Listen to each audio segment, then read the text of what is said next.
On avait commencé à créer une petite base de données pour un jeu en ligne avec nos trois tables, personnages, joueurs et équipements. Je vais ouvrir le projet Access qu'on avait fait. Alors j'ai apporté juste quelques légères modifications. Si j'ouvre les tables, vous allez voir que j'ai ajouté un joueur, un personnage, que j'ai fait quelques petites modifications ici. Si je clique sur outils de base de données, relations, on voit qu'on a nos tables avec les liens entre les tables. Ce qu'on peut faire aussi avec nos tables, par exemple la table personnage, si je veux, je peux l'exporter au format Excel. Donc vous pouvez voir que si vous avez fait ce genre de table sur Excel, vous pouvez cliquer sur importer. À ce moment-là, vous allez chercher votre table et vous pouvez l'importer ici dans Access, ça vous la créera automatiquement. D'ailleurs, au lieu de passer par ici, vous pouvez directement faire clic droit sur votre table et cliquer sur exporter. Donc vous voyez que vous pouvez l'exporter vers Excel, Word, SharePoint, tout ce qui est PDF, XML, HTML. Donc si vous voulez créer votre table au format web.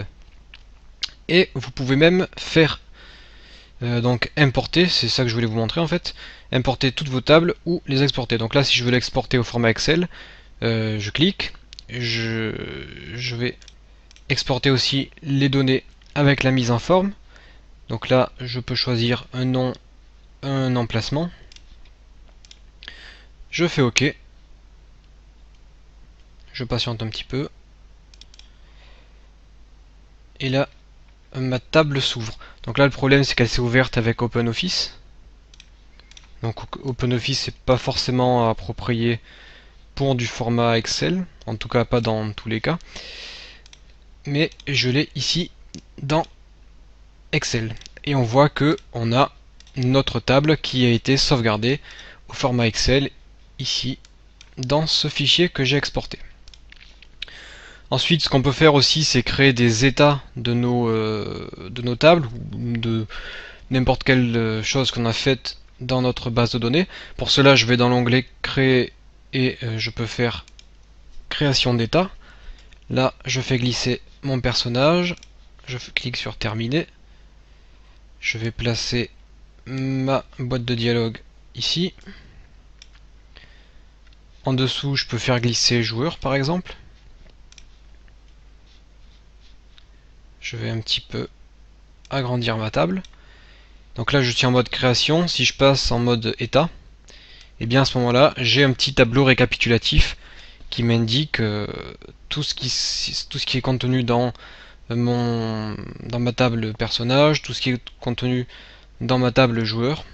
Donc ça, c'est un petit récapitulatif si vous voulez créer un dossier contenant eh bien, les informations qui se trouvent dans vos tables.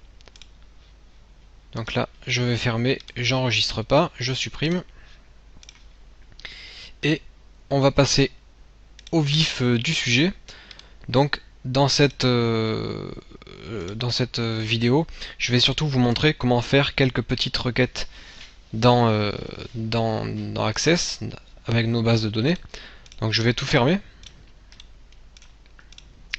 Et je vais sur l'onglet Créer, et là je vais faire Assistant requête.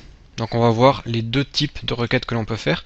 Là on se met en assistant requête, on sélectionne une requête simple, je clique sur OK. Là on va nous demander les tables que l'on veut interroger. Donc nous par exemple on veut interroger la table joueur. On va tout faire passer à droite et on va interroger la table personnage. Je fais suivant. Donc là je fais encore une fois suivant. Je laisse tout par défaut et je fais terminer. Donc là on a nos deux tables joueur plus personnage et je vais pouvoir faire des requêtes. On voit déjà que comme on a importé nos deux tables, eh bien chaque personnage est venu se lier à son propriétaire. C'est-à-dire que notre joueur ici qui a le personnage Daemon eh bien, est bien lié à ce personnage. Donc maintenant je vais passer en mode création, par exemple en cliquant sur cette icône, et je vais pouvoir faire quelques requêtes. Donc là, on a nos champs, nos tables, et on nous demande si on veut afficher ce qui se trouve dans ce champ, dans cette table. Donc je décoche tout. Et si je décoche toutes les cases et que je repasse en mode affichage, ça ne fonctionne pas, je vais laisser un champ. Je repasse en mode affichage, et bien on voit qu'on n'a qu'un champ qui est affiché ici. Donc en gros ce que j'ai demandé dans ma requête, c'est d'afficher tous les noms des joueurs. Maintenant ce que je peux faire, c'est trier par ordre décroissant les noms des joueurs. Pour cela je clique sur Tri et je choisis décroissant. Je retourne en mode affichage, et là on a nos joueurs qui sont triés par ordre décroissant. Ce que je peux faire maintenant, c'est donner des critères. Donc par exemple, je veux rechercher un joueur qui s'appelle Toto. Je passe en mode affichage et ça m'affiche le joueur Toto. Maintenant, si je veux connaître le personnage possédé par Toto, eh bien, je vais afficher les joueurs qui s'appellent Toto et je coche personnage. À ce moment-là, je vois que Toto a le guerrier légendaire. Si je veux afficher par exemple le niveau de Toto, je vais chercher dans ma table niveau, je clique, et si je veux aussi afficher son argent par exemple, je clique ici, et je peux voir que j'ai Toto, son personnage, son niveau et l'argent qu'il possède. Si je veux afficher les personnages qui s'appellent Toto et qui ont une somme d'argent supérieure à 10 par exemple, donc là on voit que ce n'est pas le cas, un Toto a 0 d'argent. Si je veux afficher que les Toto qui ont plus de 10 en argent, je mets le symbole supérieur à 10. Là je vais voir en mode affichage et on voit que plus rien ne s'affiche puisque aucun joueur n'a plus que 10 en argent. Par contre, si je vais modifier la somme d'argent de Toto et que je marque 10, à ce moment-là, je retourne dans ma requête, je repasse en mode création, je vais effacer ça. Voilà, donc là j'ai Toto qui s'affiche, et si je marque égal à 10, eh bien Toto va bien s'afficher. Donc par exemple, on peut afficher tous les personnages joueurs, tous les personnages, oui, triés par niveau.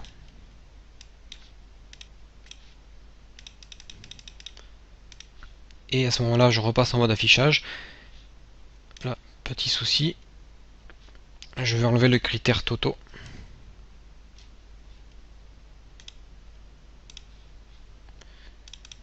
Personnage. Et je vais enlever le critère égal à 10.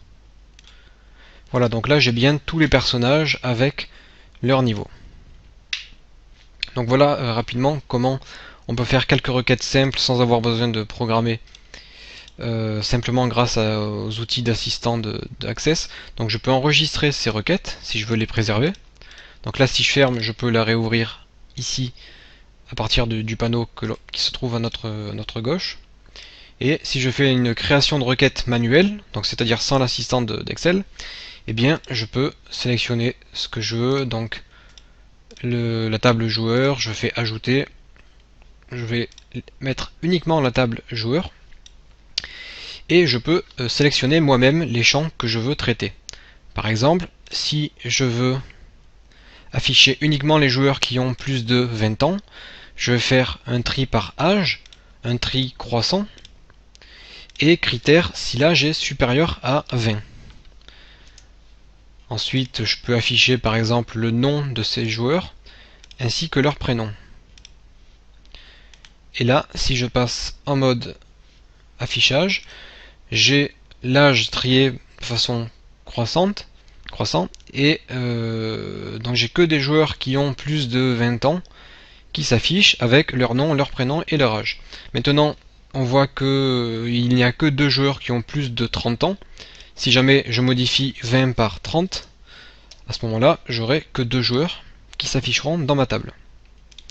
Donc là, ça n'a pas l'air très utile vu comme ça, puisqu'on a nos tables qui sont presque vides. On n'a que quelques joueurs et quelques personnes. Mais si vous avez une base de données avec 10 000 joueurs, 20 000 monstres, 250 000 objets d'équipement, et bien toutes ces requêtes seront très faciles. Si vous voulez trier les joueurs par race, par classe, par niveau, par somme d'argent, etc., vous aurez besoin de faire ce genre de petites requêtes. D'ailleurs, on peut exécuter les requêtes en cliquant sur le petit point d'exclamation rouge ici. Ça affiche vos requêtes. Et donc vous avez vu qu'on peut faire ce genre de choses sans utiliser de SQL. Mais en fait, Access programme pour vous ces requêtes en SQL. Donc le SQL, on le verra après, à partir de la prochaine vidéo, je pense. Mais si on clique ici sur l'onglet SQL, on voit qu'on a déjà un bout de code qui s'est écrit. Et en fait, c'est ce bout de code qui est exécuté lorsqu'on lance notre requête. Et dans ce bout de code, on nous demande d'afficher l'âge, le nom, le prénom des joueurs ayant plus de 30 ans, triés par ordre croissant. Donc ça, ce sont des requêtes très simples et utiles que l'on peut faire avec Access. Donc bien sûr, on verra après comment ajouter des champs, comment mettre à jour des champs, supprimer des champs, créer de nouvelles tables en mode SQL.